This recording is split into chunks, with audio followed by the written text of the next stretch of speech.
ini ndichagara kudenga senawani pamuti ndinopona na Jesu harudororwa Jesu runopinda pamsoro runozama senyanza runogara narini rudo rwakandiona apo ndiri kusada kana ndiri mutadzi ndiri kumuda Jesu kuda kwangu aziwa zvene urombo wangu neupenyu nemoyo Jesu anochengeta neupenyu nemoyo Jesu anochengeta neupenyu nemoyo Jesu anochengeta.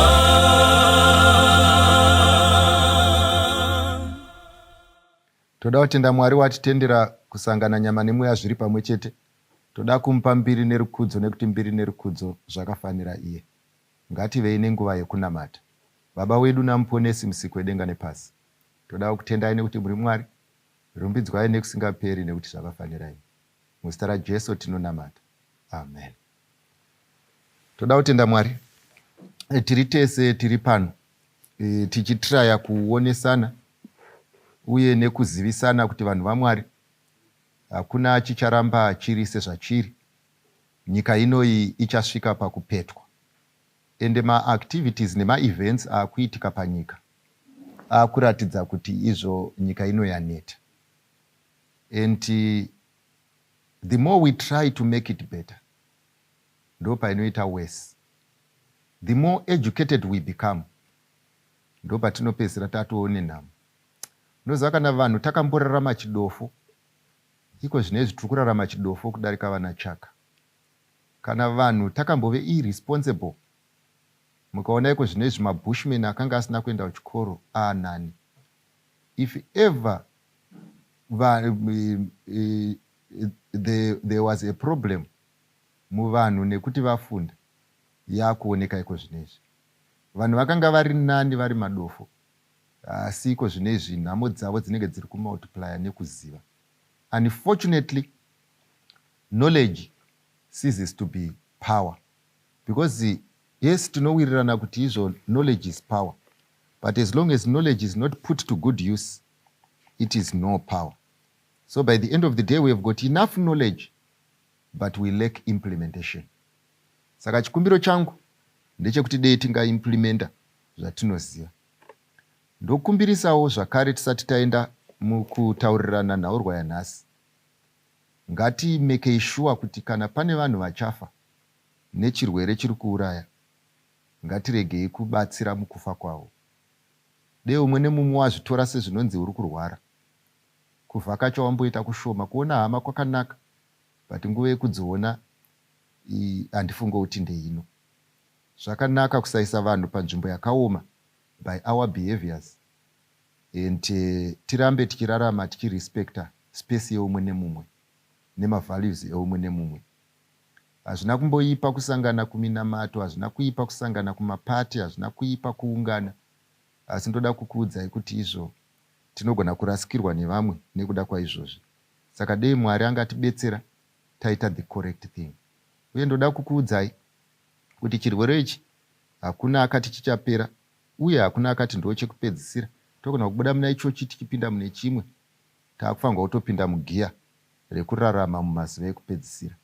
Ndo zvapo, ndo kwatakuenda, and muzive kuti maevents ekupedzisira achaitika in very rapid succession. Mwari atiitire zvakanaka. Nhasi unoyu ndine nyaya dzakati dziri panapa, saka ndinoda kuti tingofamba tichienda, ende dzimwe dzacho tichadiscuss, imimi muri kwamuri, inini ndiri kwamundiri, ende ndinokumbira kuti nevaugere navo tidiscusse objectively. Kuitisana nharo is not discussion. Tinoda an objective discussion yekuti titarise the pros and the cons, tichiwirirana kuti panyaya iyi ngatimbotaura izvo zvakanakira, panyaya iyi ngatitaure izvo zvakaipira, totora pfungwa dzedu todzisanganisa. Nyaya yediscussion yekuti umwe nemumwe ari kumaintaina position gets us nowhere. Ndo inokonzera nharo dzekuti you sit down to talk, but instead of talking you are only there to prove each other wrong or to prove each other right. The purpose of discussion, the purpose of communication is not to prove each other wrong, is to put facts on the table and we discuss the facts, is takamira paside. I always say, and I will repeat, let us not personalize these issues. Let us not personalize my problems. Let us not personalize my challenges. Let's talk to the problem and not to the person. Let's address the problem and let's not address people. So by the end of the day, pandinotaura newe ndikati ubenzu ndiri kutaura chiitwa chacho, handisi kutaura muiti. Ndikati uri benzi ndiri kutaura muiti, handisi kutaura chaitwa. Ndoda kuti idzodzo mbiri dzirambe dzakabatana dzakadaro. Panapa tisingapedzi nguva, ndoda kutanga panapa ndichiti pane mubvunzo wandiri kubvunzwa panapa, unoti izvo munoti kudii nefeminism? Munoti kudii nefeminism? Inini chirungu changu hachisvike kure, ndichapindura ndichishandisa chirungu chandinoziva, nekuti feminism inogona kuita mhando mbiri. Where people say isusu we are representing women's rights, ndoda kuti mupabate, isusu we are representing women's rights. Kozoya feminism ivanoti isusu we are saying munhu whether mukadzi kana kuti murume, we are all equal. So one is saying women's rights, the other one is saying we are all equal. Now kuti ndipindure mubvunzo uyu mune zvakanaka, ndoda kuti titange taverenga mukati mebhaibheri, mukati mebhuku raGenesis chapter 3 kubva pavhesi ya16. Rangu rinoti, kumukadzi akati, ndiMwari kwete ini, ndichawanza zvikuru kurwadziwa kwako nokutora mimba kwako, uchabereka vana uchirwadziwa. NdiMwari ari kudaroyo. Haizi punishment inopiwa mukadzi nemurume kuchema kana uri kulabor ward. And chinoita kuti murambe muchibereka kunyangwe zvichirwadza pamusana pekuti makagamuchira chirango chenyu. Ndokumva maweya kuti chirango chatapiwa chinotikonesa here kubereka. Chakaita kuti chisakukonesei kubereka ndechekuti makapiwa instruction naMwari yekunzi berekanai muwande muzadze nyika. Saka whether you like it or not, kubereka muchabereka. And whether you like it or not, nyika inotozadzwa. Ichizadzwa nani? Nemi. Asi munoizadza sei muchirwadziwa? Can someone appeal before God oti Mwari, ini kubereka ndinoda, asi kurwadziwa nemimba handidi? Hazvigone. Pamusana pekuti izvo chako kubereka uye chako kurwadziwa. Asi kurwadziwa muri kuripa nyaya yamakaparirwa nambuya venyu Eve. So by the end of the day, there is no doctor who can set you free from this one. There is no prophet who can set you free from this one. And there is no witch doctor who can set you free from this one. Even your mother cannot set you free from this one. Even murume wako akauya kulabor ward, iwewe uchisununguka, iye akamiramo, haarejuse pain yaunowana. Why? Pamusana pekuti chirango chako unofanirwa kuchigamuchira in style. You cannot appeal to men over things that men did not initiate. Ndo pandiri kuuya chete.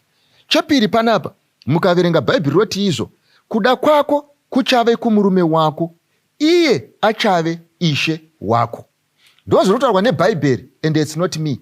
Bhaibheri riri kuti izvo, iwewe kana uchinge waroorwa neni, wedha dzangu dzakabhalansa kana kuti hadzina, wedha dzinopanana moto kana kuti hadzipanane moto, wedha inini ndakarongeka kana kuti handina kurongeka, wedha inini ndinazvo kana kuti handina. Bhaibheri riri panapa riri kuti ndichienderera mberi inini saMwari ndiri kuti kuda kwako iwewe semukadzi kuchave pasi pemurume wako, uye iye achave ishe wako nekupusa ikoko.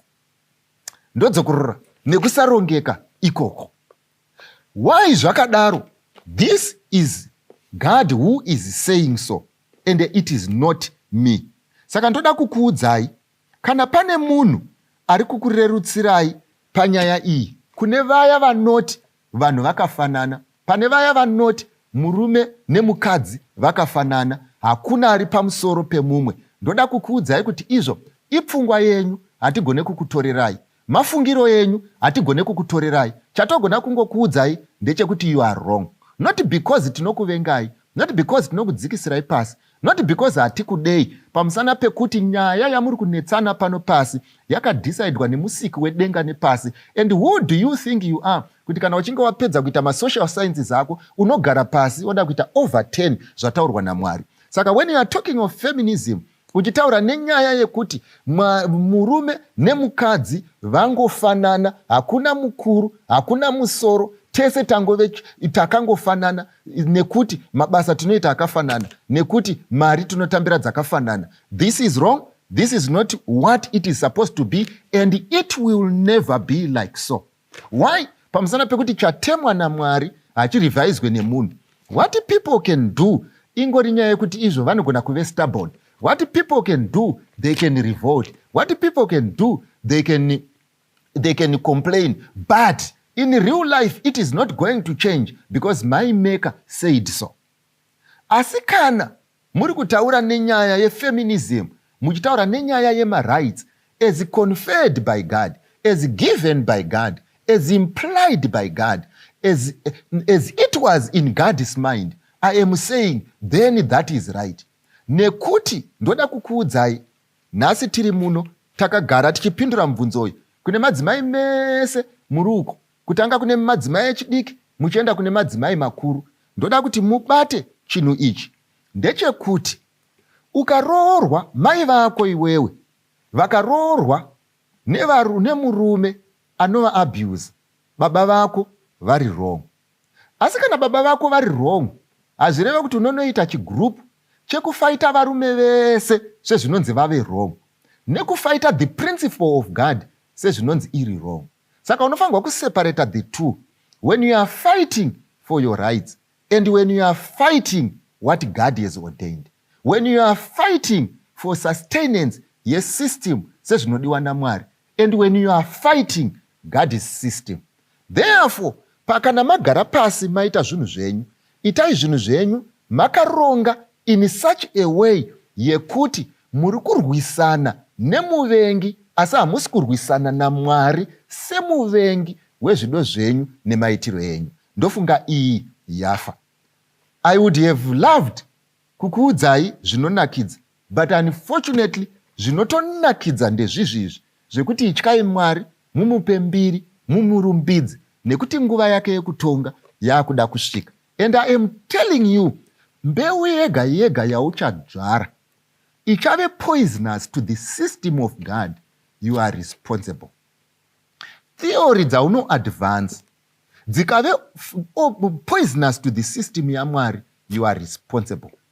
Modzi nemafungiro dzaunozvara dzikave poisonous to the system yaMwari nethe order yaMwari nezvakarongwa naMwari, zvekuti vanhu vaakuita basa rekurongonora upenzi hwako, iye Mwari akanga akaisa system iri in place. You are responsible, and before chigaro chaMwari you are going to give an account for this. Asi kana zvichiitwa mumweya nemuzvokwadi, tichipanana kodzero dzatakapiwa naMwari, tichipanana respect yatakapiwa naMwari, tichiramba zvakarambwa naMwari, izvozvo Mwari anokuitirai zvakanaka. So when we do our thing, let's do our thing knowing very much we are not revolting against God's system. Ndofunga yafai. Number 2, pane nyaya iri pano, nyaya iyi iri kunetsa pakati pemubereki nemwana. Nyaya iripo ndeinoti mai nababa vanopinda postori, ende kupostori ndiri kusamaraiza nyaya iri pano. And mind you, ndakakutaurira kuti kana tasvika pachirongwa iye zvino izvi hatitaure zvemachechi, asi hazvitaure zvechechi, tinotaura zvemachechi. Masavadha anosangana pano, maroma anosangana pano, mamethodist anosangana pano, mapostori anosangana pano. Saka kana tiri panapa hatisi kuda kushora postori kana kuda kushora ningi, toda kumira nechokwadi as it is in Christ Jesus. Saka kana takateerera tichinyatsonzwanana, usati ndati nekuti iwe uri, ndiri kumira paposition as it is accepted mukati memashoko maMwari. Saka panapa pane mwana wangu uyu, ana mai vake vanopinda postori, ana baba vake vanopinda postori, ende baba vake namai vake vari kutaura kuti kune mweya inovanetsa semhuri iri kuda kuvapedza. Ende mweya iyoyo inovanetsa zvekuti vakaudzwa kuchechi kunzi vanofanirwa kunge vari mapostori number 1, vachipinda pasowe number 2. Asi dambudziko raitika manje nderekuti mwana haachadi kuve mupostori, asi baba vari kuti iwewe ukasave mupostori, dambudziko iri unounza mweya yakaipa mumba medu, saka tinofa nekuti ndiwo unenge weak link. So baba panapa vari kurambidza mwana kunonamata nenzira yaanoda pamusana pekuti ivo mupostori. Saka mwana akubvunza achiti, baba vari kuti Bhaibheri rinoti kudza baba vako namai vako, asi inini chechi yavo handichada. Ndiri wrong here ndikasiyana nechechi yake? Kwaakuda kuenda handikuzive, asi ndo mubvunzo uri pano. Ndoda kutanga ndataura nevanhu vane machechi. Ndo zvandoda kutanga ndataura panapa. Imimi musina chechi makateerera, ndodzokorora. Ndiri kutaura nevanhu vane chechi, imi musina chechi makateerera. Zvakafanana nekuti ndaakumboadresa okay, iwe konzuma wakanyarara. Saka iwewe konzuma usanetseke nezvandataura kuna okay, nekuti iwewe hauna business. Ndichambotaura nevaridzi vezvinhu. Mubvunzo wandoda kubvunza kune varidzi vezvinhu ndevekuti, tomboti iwewe warwara, onzi une TB, endai munorapwa kuparire nyatwa. Unosvika kuparire nyatwa orapwa. Kana uchinge warapwa ukapora, vanhu vekuparire nyatwa voti, nekuti wanga une TB tikakurapa, hatichakutendere kuti udzokere kumba kuti uende kubasa, hatichakutendere kuti udzokere kumba kunorima munda wako, hatichakudzokera kuti udzokere kumba kuti unona mhuri yako, pamusana pekuti toda kuti ugare pano takakuchengeta kuti TB isadzoke. Do you think that is fair? Kuti maakutoti kana munhu warwara munobva mamuadhimita permanently. Ndaakuchitaurawo futi panyaya dzekunamata.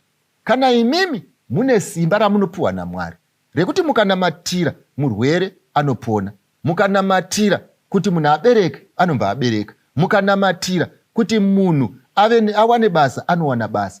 Ko kana muchinge mapedza kunamata, munhu apora munomaadhimitirei? Anofanirwa kurambirei ari pasowe? Anofanirwa kurambirei ari pasavadha? Anofanirwa kurambirei ari muchechi mako kuti chirwere chisadzoke? Iyo mweya yakaipa inofanirwa chete kungodzingwa, nekuti munhu ari musowe rako akangobuda musowe rako, mweya yakaipa inenge yadzoka. Inenge yapostiponiwa here kana kuti inenge yadzingwa? Ndiri kutaura nevanhu vane chechi. So ndochidzoka kumubvunzo wabvunzo. Mind you, ndabvunza vanhu vane machechi. Munogona kupopota, munogona kuzodii, munogona kubvunza yenyu, munogona kutaura zvamunoda, asi mubvunzo ndo wandabvunza ndewekuti izvo vanhu havafanirwi kupinda chechi nekuti varapwa. Vanhu havafanirwi kupinda chechi nekutya kuroyiwa. Vanhu havafanirwi kupinda chechi nekutya kuti izvo vanozonetswa nezvikwambo. Vanhu havafanirwi kupinda chechi nekuti vari kutiza zvavakabata. Vanhu havafanirwi kupinda chechi nekuti vari kutiza zvinhu zvakasiyiwa nababa. Vanhu havafanirwi kupinda chechi nekuti iwo ndiwo wakapisa zvinhu zvavo. Vanhu vanofanirwa kupinda chechi nekuti vanoda kusvika Mwari, nekumupa mbiri, nekumurumbidza. Saka in the process yekupinda chechi ndeyekuti tinofanirwa kuseparate nyaya idzi dziri mbiri. kana munhu akanamatirwa kunzi apone, akapona akati handidi kunamata, ane kodzero iyoyo. Mwari haati vanhu ndinamatei nekuda kwezvandakakuitirai. Mwari anonamatwa nekuti ndimwari. Munhu ane mari anofanirwa kumunamata, asina mari anofanirwa kumunamata, ende vese vachimunamata mumweya nemuzvokwadi.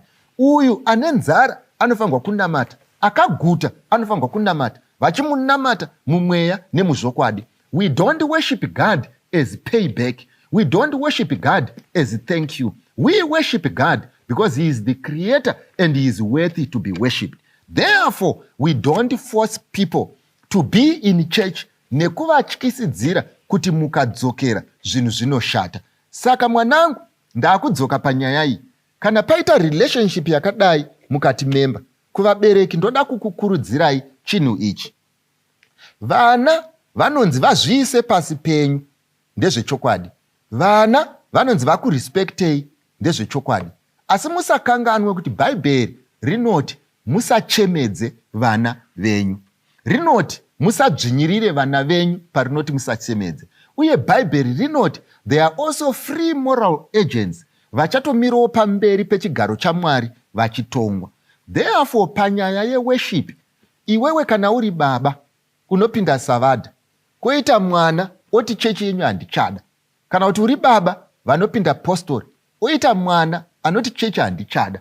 Kana abva zera rekuti haazisiri mwana ane dzisingapanane moto, haazisiri mwana anoda direction always, you must respect conscience yemwana wako. Pamusana pekuti kudii, munhu wese achatongwa naMwari nesarudzo dzake.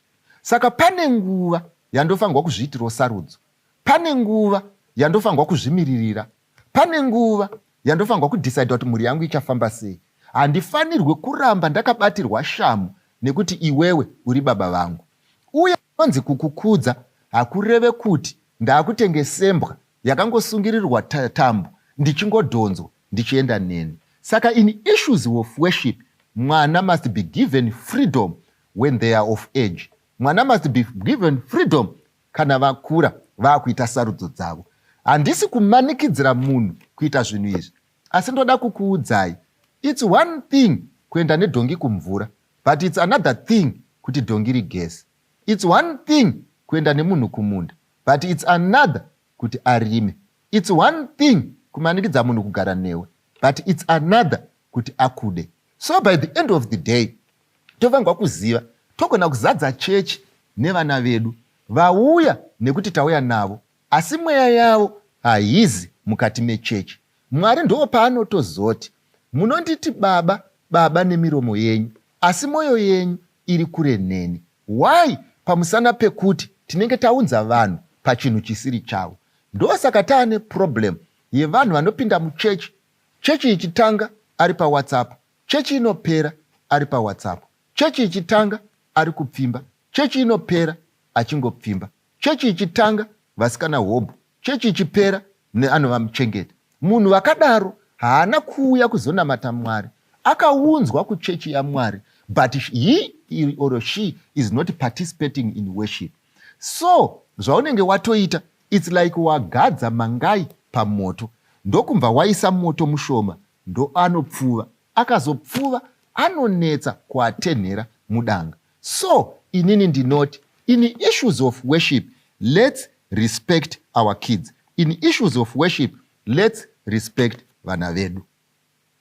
Maybe mubvunzo unozouya ndewekuti tinozotanga kuvapa pfungwa iyi papi. Iyoyo ndichaitaura kana ndakuadresa vana. Iye zvino ndanga ndichitaura newe semubereki. If you want results, don't force children to worship, because worship is a matter of choice. A person can be in this place and not be of this place. Yafai. Ndochiuya kwamuri vapana. Kana uchinge wapiwa freedom iseenzese mune zvakanaka. Dambudziko riri kuita kuti vabereki nevana mukonani ndeyekuti zvimwe zvamuri kukumbira zvinhu zvandisina kutenderwa naMwari kukupai. For example, mwana wangu unogona kundikumbira kuti ndine mukomana wangu wandinoda, saka ndaakuda kumove out of your house ndinogarisana nemukomana wangu. Nekuti ndakura, siyai ndiite zvandinoda. Chandoda kukuudza ndechekuti inini kodzero yekunorarama muchivi handigone kukupa. Inini kodzero yekuti unochaya mapoto handigone kukupa. Nekuti yamunotizvo moving in or whatever, kwandiri kungori kuchaya mapoto. Handigone kukunyorera certificate yaizvozvo. Handigone kukupa prescription yaizvozvo. Saka kana uchitobva pamba pangu uri kutobva nehondo, kana uchitobva pamba pangu mukomana wako ari kutokubvuta kubva mumaoko angu, kana uchitobva pamba pangu hausi kuenda neblessing yangu. Nyaya yako haisi nyaya yatinodiscuss. Pamusana pekuti muna iyoyo handimo, ende handifanirwe kunge ndirimo, nekuti handina kupiwa simba rekukupa kodzero dzekukonana naMwari akandipa sadza rakazara mudumbu mako. Handigone kukonana naMwari akandipa mari yandakakuendesa kuyunivhesiti kwawakanodzidza izvi zvinhu zvitsva. Wapedza kuzvidzidza oda kuya kuzozviimplimenta kuti zvikonane naMwari aibhadhara fees semester after semester. Handigone kukonana naMwari ane roof yaakandipa, because what I have are the blessings from the Most High. Saka inini namudhara wangu hatikonani. Saka iwewewo semwana usandimanikidze kuti ndikonane naMwari wangu. Saka zvaunoita manje, kana uchinge wabva nesimba handikudhonze, kana uchinge wabva nehondo handikudhonze, kana uchinge waita madiro handikudhonze. Asi kana wasvika kwauri usazoti handinzwisise. Iyi nyaya iyi handina kunge ndakapiwa mukana naJehovha wekuita izvozvo. You will continuously be living a rebellious life. Saka kana Mwari wangu akukuvhizitira, ndoda kuti uzive chinhu ichi. Ari kukuvhizitira nekuti ari kuda kuziva kuti uchadzoka rini grant neloni yawakatora kubva mutreasury yedenga yakanga isiri due for you. Pamusana pekuti zvakakosha zvaMwari hazvisevenzeswe mukunamata zvifananidzo. Mirai ndikupe example vana vangu. Ndibva ndadzoka kwamuri vanasikana, kunyanya vanasikana ndimune brain dzisingapanane moto panyaya iyi. Imimi ndoda kuti ndikuudzei chinhu ichi. Muri kurangarira vana veIsrael pavakabva kuKenani vachienda kuEgypt kwavakazonoitwa enslave. Pavakaendako havana kuenda vachiti tiri kuenda for slavery. Pavakaendako vaitoenda nekuti kwakanga kune nzara. Jacob nevana vake vakatoenda vachienda kumaguta. Vakatoenda nekuti zvaibhadhara. Vakatoenda nekuti vaitiza nzara. Vakatoenda vaweya maadvantages. Ndokutoona kuti kuramba uri kuKenani hakusi kubhadhara. Ndokubva vatoenda kuEgypt. Asi vasvika kuEgypt vakatonopiwa nzvimbo yakanga iri fertile kwainzi kuGoshen. Vakatotanga kuita zvipfuwo zvikatanga kuwanda. Vakatotanga kuberekana vakatotanga kuwanda. Pamusana pekuti kudii, vakaenda in search of greener pastures. Vakaenda in search of a livelihood. Asi vaveko manje vazogara zvakapakazoita transition yakanga yakanangwa chaiyo nemaendero avo. Nekuti chiprofita changa chagara chataura kuti for 430 years vachange vari muslavery. Vazoveko manje chakazopedzisira chaitika ndezvaifanirwa kuitika, zvakanga zvakanangwa neakanga avasenzesa iye muvengi anonzi Satani wekuti vachaenda into slavery. But when they went there, they never knew they were going for a funeral and not a party. Ndoda kukuudzai nhasi kuti rimwe light ramuri kuona is darkness. Ndoda kukuudzai nhasi dzimwe pati dzamuri kuona mariro. Ndoda kukuudzai nhasi dzimwe nzimbo dzamuri kufunga nhasi kuti izvo dziri kutambwa nevanhu vari kufara dziri kuimbwa parufu. Ndoda kukuudzai nhasi kuti mamwe mapastures amunofunga kuti ari greener mombe hadzidye izvozvo. Ndoda kukuudzai nhasi kuti mamwe amuri kuti maadvantages haazi maadvantages. Mwari haana unge akazvironga kuti marriage inoitwa trial run. Mwari haana unge akazvironga kuti unoexpecta kuti ini semubereki wako, inini sababa vako, inini samai vako ndipinde munyaya yekuti uri kuda kuenda kunochaya mapoto, ndokusainira, ndotokublesa, ndotokutengera nehembe dzekuenda ikoko, ndotopota ndichikutumira mari yechipfambi yekuti izvo uite energy yekuita chipfambi. Hazvishande zvichidaro. And I repeat this kunana mai varuku, and I repeat this kunana mai vagere mudzimba. Do not sponsor evil. Haikona kuti mwana wangu, nekuti mwana wangu zvaari kufa nenzara ikoko ndombomutumira mari, mwana wangu ari kufa nenzara ikoko ndombomupa dhora. Haugone kupa munhu energy yekuti aite chipfambi. You cannot be the sponsor of evil, and it must not be like that. So let our children know this, kuti this is the correct position. Kana wafunga kurwisana nezvinodiwa naMwari, uri kuenda wega. Hatina umwe anoenda newe. Asi panyaya yeworship, you have the freedom to worship the way you want to worship. Vabereki, zvinorwadza kuti mwana akukuudza nhasi, ndozviziva kuti ini ndakuda kuita mugay. Zvinorwadza kuti mwana akukuudza nhasi kuti ndoda kuita mulesbian. Zvinorwadza kuti mwana akukuudza nhasi kuti ndakuda kuita kungochanda. Yes, zvinorwadza because wakanga une zvinangwa zvikuru. Ziso rako ranga rakatarisa kure. Waifunga kuti achaona Mwari. Asi dambudziko rinonetsa nderinoti vana vedu chavasiri kuziva. Pavari kufunga kuti vari kupinda mujoy, vari kutidzosera kuslavery kwatakadobva kare. Asi hauna zvaunogona kuita pamusana pekuti isarudzo dzake. There are times when you can no longer choose for someone. Haufanirwi kuzviblema nekuti munhu asarudza zvakaipa. Haufanirwi kuzviblema nekuti munhu asarudza rodhi yakaipa. All you can do is pray for her, but what you cannot do is to choose for her. Ane upenyu hwake, anoita zvaanoda, asi Bhaibheri rinoti usanyengegwa Mwari hasekwe. Munhu chaunodzvara ndicho chaunokohwa. Ende ndinovimba munorangarira Samsoni, baba vaSamsoni paakati ndinoda musikana uya asiri werudzi rwangu, vakamutendera kuendako. Chakaita kuti vamutendere kuendako hakuzi kuti vakanga vakapusa. Vakaziva kuti now a choice is being made, and when a choice has been made, I cannot override Samson's choice. Mukatarisa prodigal son paakati ndipei zvinhu zvangu, hazviri kuti baba vake vakanga vakapusa. Because he had made a choice, the father respected the choice. But when the prodigal son moved from home achienda kunodya mari, the distance that was between the prodigal son and his father was not because the father had created that distance, but it only showed how far the prodigal son was from home. Saka vana vangu ndoda kuti muzive, never think kuti your parent is too far from you because of a decision that you have made, but you are too far from the parent. And usafi wakazvifunga, whether wakarara kana kuti wakamuka, whether uchidya kana kuti uchiti kudii, kuti ijuti reparent rekuve prodigal so as to pull the prodigal son back home. No, it won't work like that. The parent will remain home, and when things are not good, when you come to your senses, it is the duty of the prodigal son to come back home, and you know where home is, and the home will always be there, maintaining its principles, maintaining its lifestyle, maintaining everything else, and it will still be home for you.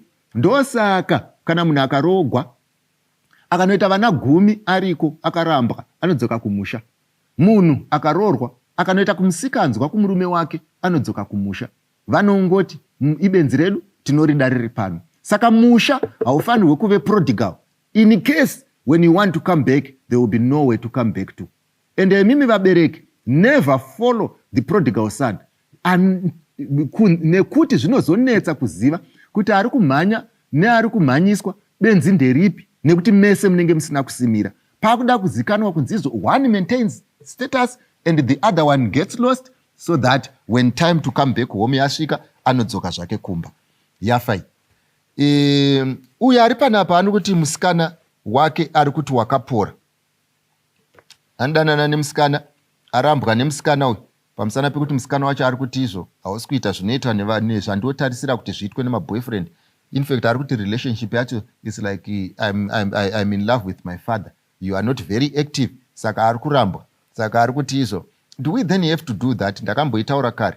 Ende ndoramba nchidzokorora usadanane nepfambi. Ukadanana nepfambi dzinotarisira zvausingakwanise kupa. Saka by the end of the day, haizi nyaya yekuti musikana ane problem. Inyaya yepawamutora.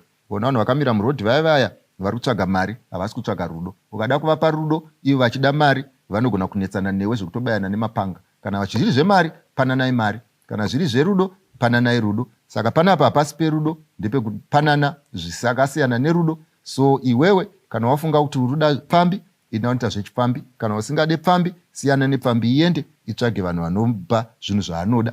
Haizi nyaya yekunzi chinja, inyaya yekungoti izvo enda unotenga zvaunoda musupermarket. Ndofunga yafai. Uyu akamitiswa uyu mukomana ari kuramba responsibility.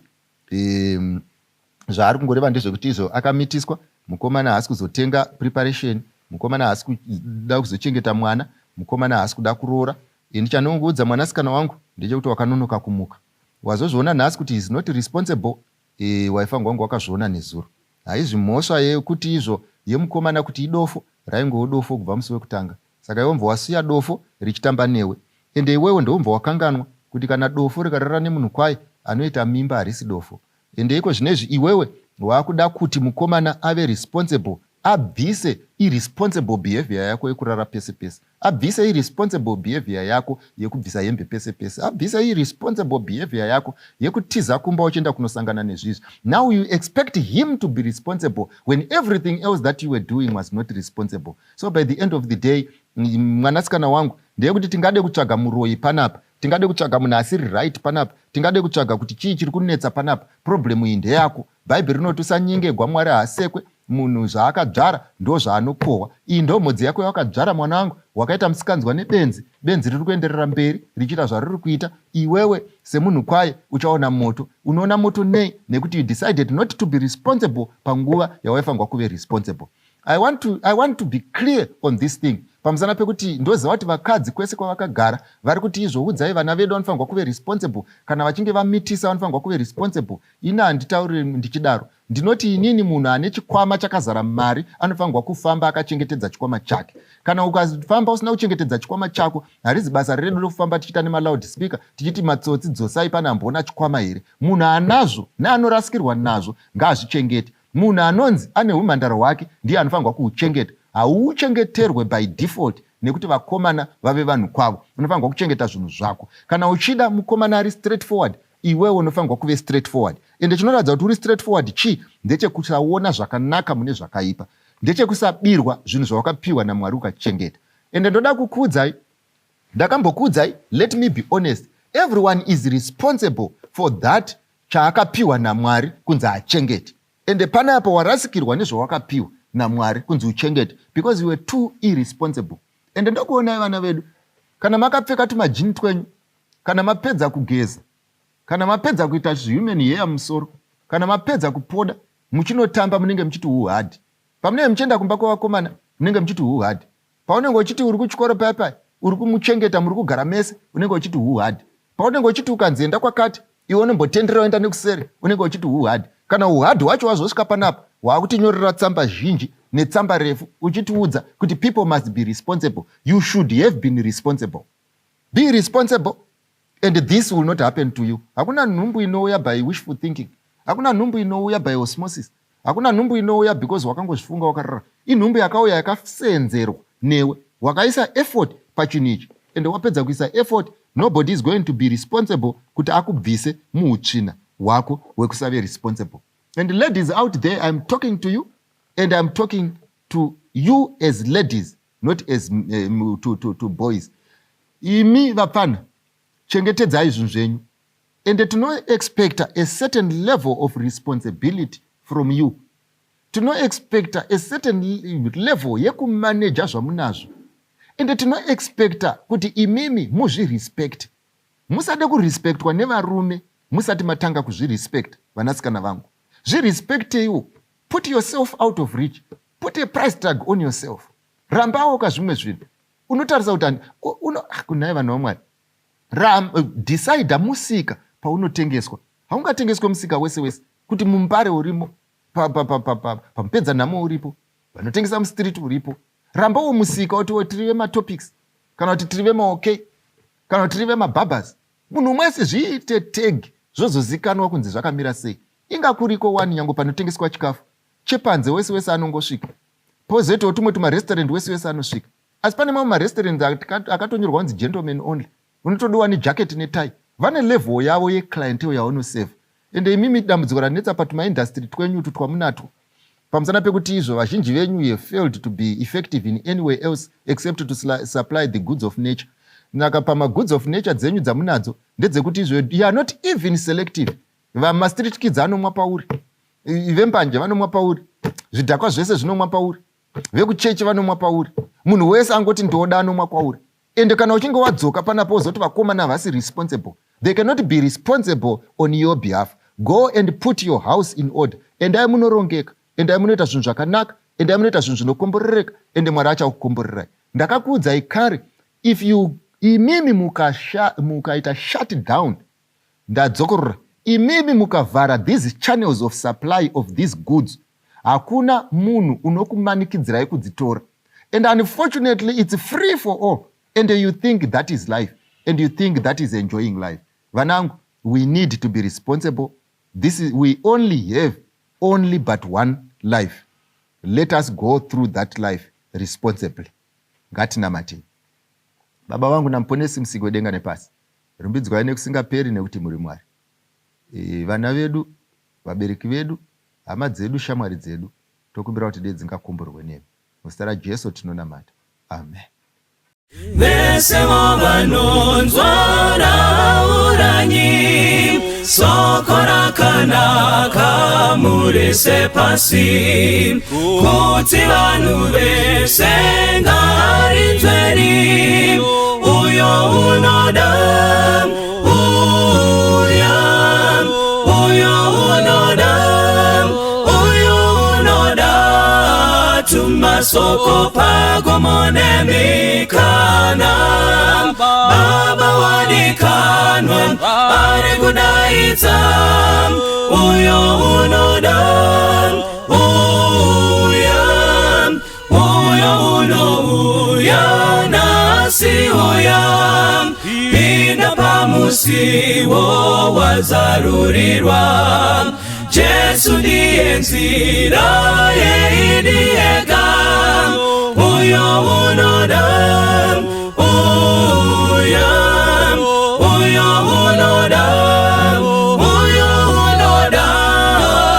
masoko pako monemikana, Baba wadikanwa, ari kudaidza, uyo unoda, uyo unoda, dawiraidi, uyo unoda, tiwira ngeizwi, uyo unoda, upenyu narini, uyo unoda,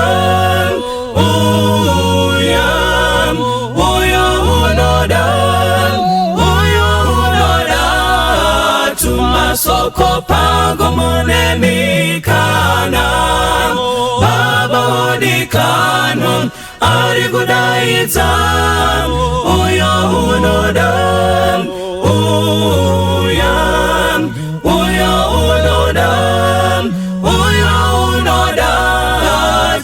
masoko pango monemikana, Baba wadikanwa, ari kudaidza, uyo unoda, Baba wadikanwa, ari kudaidza, uyo unoda, Baba wadikanwa, ari kudaidza.